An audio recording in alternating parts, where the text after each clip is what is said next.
کہتے ہیں پاکستان میں کوئی ٹیلی نار کمپنی ہے کہ ایزی پیسہ اکاؤنٹ کھلواؤ، اس میں 1000 لازمی رکھو، پھر آپ کو ڈیلی کے 50 منٹ ملیں گے۔ یہ سود ہے اور کیا ہے، صاف ظاہر ہے۔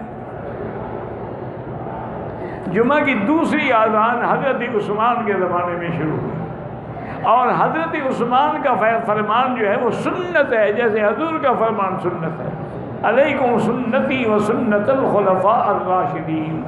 پھر جب حضرت عثمان نے یہ حکم دیا، اذان جاری ہوئی، لاکھوں صحابہ تھے، کسی نے اعتراض بھی نہیں کیا، تو حضور خلیفہ راشد کی سنت بھی ہے اور اجماع صحابہ بھی ہے۔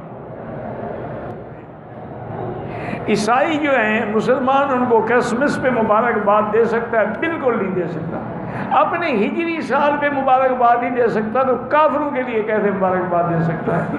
نئے سال پہ مبارکباد دے، یہ تو بدعات ہے، یہ تو کافروں کی رسم ہے، یہ ان کا نیو ایئر ہوتا ہے۔ اور کرسمس میں تو ان کا بڑا جھوٹا عقیدہ ہے کہ انہی دنوں میں حضرت عیسیٰ پیدا ہوئے تھے،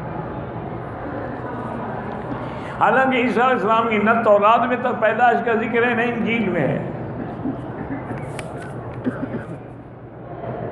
کہتے ہیں کہ حضرت لال شہباز قلندر کے مزار سے گناہ صغیرہ کبیرہ معاف ہو جاتے ہیں اور بڑھ جاتے ہیں، کیونکہ وہاں شرک ہو رہا ہوتا ہے، غیر اللہ کی پکار ہو رہی، علی کے نعرے لگائے جا رہے ہوتے ہیں، تو اور گناہ انشاءاللہ لے کے آؤ گے، وہ معاف نہیں ہوتے بلکہ بڑھ جاتے ہیں۔